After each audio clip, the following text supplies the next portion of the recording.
Okay, so picture this. You just got married. Maybe the wedding was 3 months ago, maybe 6. The confetti is barely off your shoes, and every single person in your life, your parents, your in-laws, your coworkers, that uncle who has an opinion about everything, every single one of them is asking you the same question. So, when are you buying the house? Not if, when. Because in their mind, that's just the next checkbox. You got the degree, you got the job, you got the ring, now you go buy the house. And if you even hint that you're thinking of waiting or renting for a bit longer, or God forbid doing the actual math first, they look at you like you just said you're planning to join a cult. Renting is just throwing money away, they'll say, and you not, because you don't have a comeback yet. You're about to get one. My name is Hino, and I spend way too much time thinking about the financial decisions that feel completely normal, but are quietly destroying people's wealth. If you're someone who is either about to buy their first home, or you're already on your second or third, and something about your financial progress just feels off, hit subscribe and give this video a thumbs up, because what I'm about to show you is going to reframe the entire way you think about home ownership. Let's talk about the lie of the starter home. Here's the thing. The starter home concept sounds responsible. It sounds mature, even humble. Oh, we're not going to overextend ourselves. We'll start small, build equity, and then upgrade as our income grows.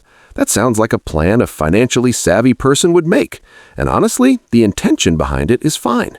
The problem is the execution. Specifically, the part where you plan to sell and upgrade every 5 to 7 years, because that plan has a hidden tax built into it, a brutally expensive one that nobody puts in the brochure. Here's what most people don't realize. Every time you sell a home and buy another one, you don't just transfer equity, you burn a massive chunk of it. We're talking 8 to 15% of the home's total value. Gone, just evaporated in the transaction. Let me show you exactly where it goes. Let's say you buy a starter home for $350,000. You live there for 5 years, the market does its thing, and now it's worth $420,000. You've got about $70,000 in appreciation. Beautiful. Now you decide to upgrade. Here's what actually happens at the closing table. Your real estate agent, and I want to be clear, agents provide value, this isn't an attack, takes somewhere between 5 and 6% in commission. On a $420,000 home, that's $21,000 to $25,000, right off the top. Then you've got closing costs on the sell side, transfer taxes, title fees, attorney fees, another 1 to 2%. That's another $4,000 to $8,000. Then you move. Moving costs, storage, overlap on utilities or rent if you're between homes, easily another $3,000 to $5,000. And then, and this is the one everyone forgets, the new house needs something. Maybe it's paint, maybe it's a new kitchen faucet and some landscaping to make it feel like yours. Maybe the inspector flagged a few things the seller agreed to credit you for, but you still have to fix. Conservative estimate? $10,000 to $20,000 in immediate improvements. And now you've got new closing costs on the buy side, another 2 to 3%. That's another $10,000 to $15,000 on a $450,000 purchase. Added up, you're looking at $48,000 to $73,000 in friction costs on a transaction where you made $70,000 in appreciation. You basically worked for 5 years on a mortgage, maintained a property, dealt with every leaky faucet and HOA letter and property tax bill to basically break even on the appreciation, or worse. Now look, I know what some of you are thinking, but I know I'm also building equity through my mortgage payments, so the appreciation isn't my only gain. You're right. But here's where it gets interesting, because those early mortgage payments, they are almost entirely interest. In the first 5 years of a 30-year mortgage, the overwhelming majority of each payment goes to the bank, not to your equity. On a $350,000 loan at around a 7% interest rate, your monthly payment is roughly $2,330.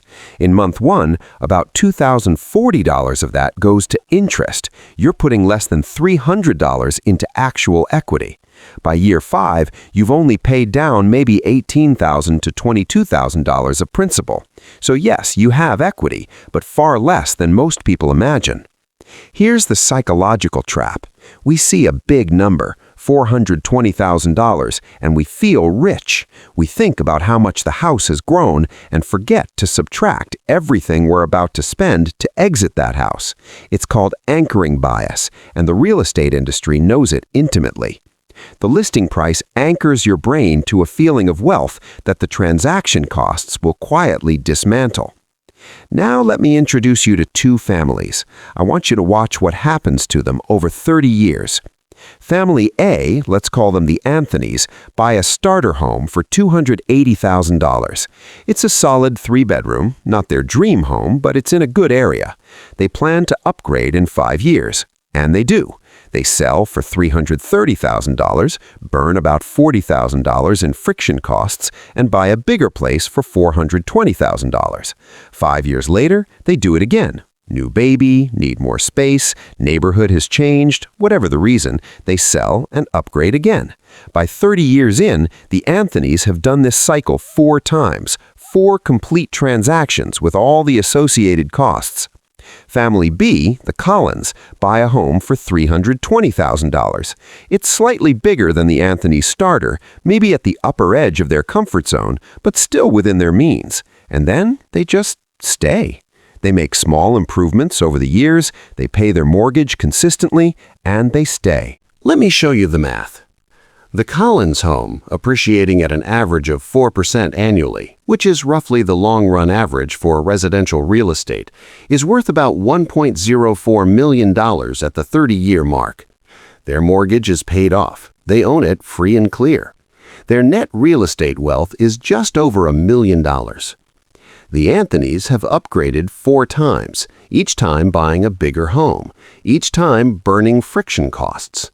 Their final home is worth more nominally, maybe $1.3 million. But when you account for all the transaction costs burned along the way, the equity destroyed in each move, and the fact that their mortgage resets every time they upgrade so they never get the benefit of the steep principal paydown in the final decade of a loan term, their net real estate wealth is somewhere around $680,000 to $720,000.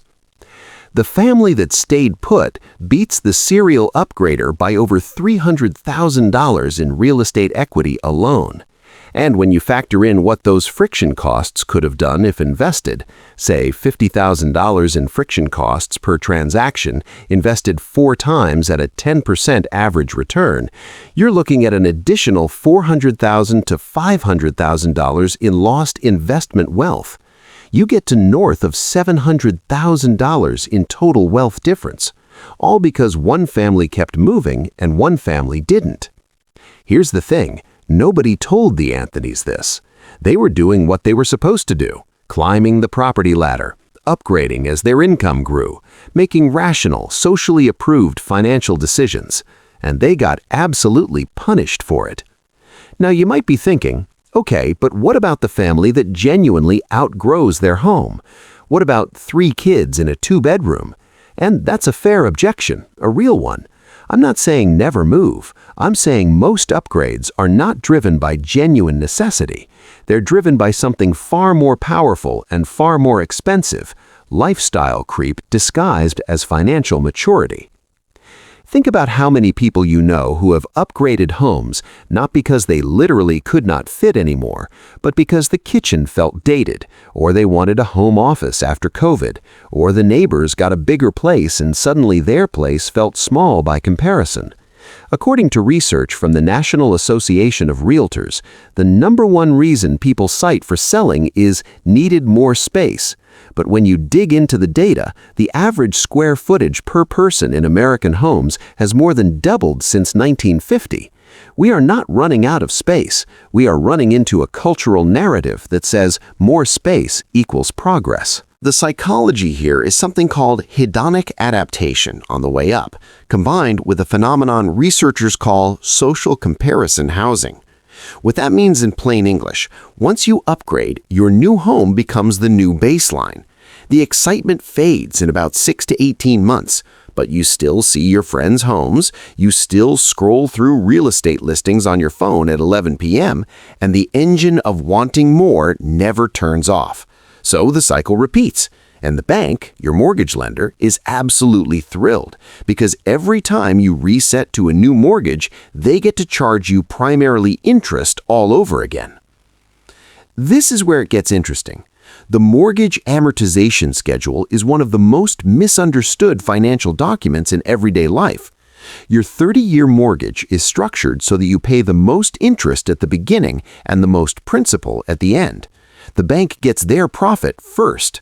So if you sell your home after year 7 and start a new 30-year loan, you have just reset the clock. You're back in the interest-heavy years. You are perpetually paying the bank maximum profit and never reaching the principal-heavy back end of your loan, where your money actually starts working aggressively for your net worth.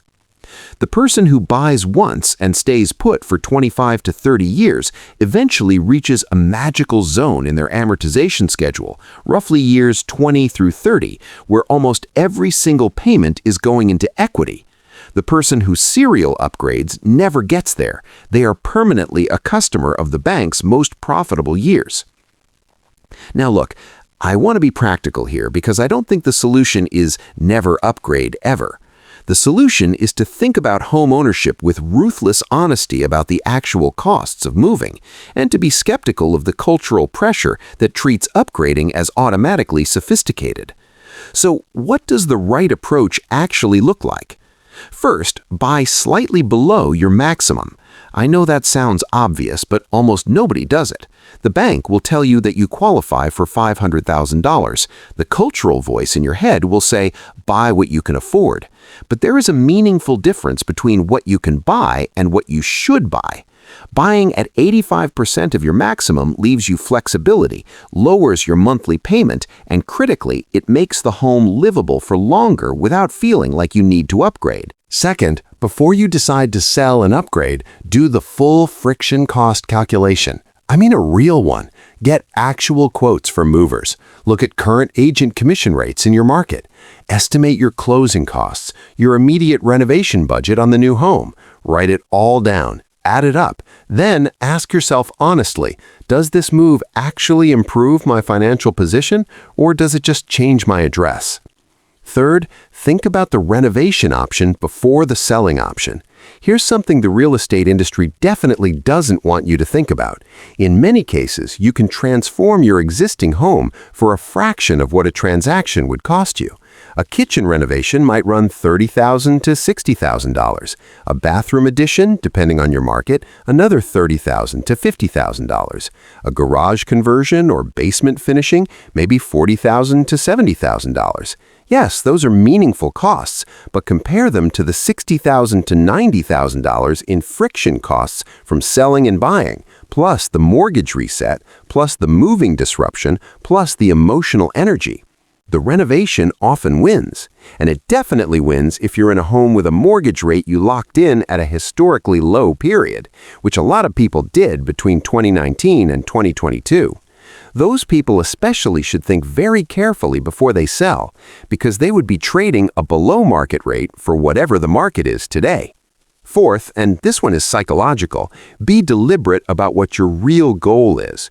Most of the time, what people actually want when they think, I want to upgrade my home, is not a bigger square footage number. It's a feeling of pride, of spaciousness, of their life looking a certain way. And here's the good news. That feeling is much cheaper to create through intentional interior design, decluttering, and small strategic renovations than through a full home sale and purchase. I'm not saying you can renovate your way into a mansion. I'm saying that the emotional need driving most upgrade decisions can often be met at a fraction of the cost if you're honest with yourself about what the need actually is. Here's the thing about wealth. Real wealth, the kind that actually gives you freedom and options in your 50s and 60s, is almost never built through grand gestures. It's built through the consistent, boring, unsexy decision to stay the course. The couple who bought a modest home in 1995 and still lives in it, while their friends cycled through 4 houses, often has more equity, a paid-off mortgage, and more investment capital than anyone around them. And they did it by doing almost nothing, by not doing the thing that everyone told them they should do. The starter home myth is ultimately a myth about progress. We're told that bigger and newer means you're winning, that the upgrade is proof of success. But the math tells a completely different story. It says that every unnecessary move is a gift to your agent, to the bank, to the renovation contractor, and to the moving company. All people who are doing great work and deserve to be compensated, but maybe not 4 times in 25 years at your expense. The family that wins the long game is the one that looks at their modest home and says, "This is enough. This is the base. We are going to stay here, pay this thing down, and direct the difference into investments." And then 20 years later, when they actually do need to move, for retirement, for a health situation, for a genuine life change, they do it from a position of total financial strength. No rushing, no desperation, no decision made under pressure. They sell a paid-off or nearly paid-off asset, and they do whatever they want with the proceeds. That is what home ownership is supposed to look like. Not a ladder you're constantly climbing, burning money at every rung. A foundation you build once, solidly, and let compound beneath you while you go live your life. So if you took one thing from this video, let it be this. The next time someone asks you when you're upgrading your home or gives you that look because you're still in your starter place, just smile, because you know something they don't. You know the real math. You know that staying put, paying down, and investing the friction cost difference is a strategy worth hundreds of thousands of dollars over a lifetime. And you know that the bank smiling every time someone upgrades is not a coincidence. It's the business model. Don't be the product, be the investor. If this video made you look at your home differently, share it with someone who needs to see it, especially someone who just got engaged and is already being pressured to buy.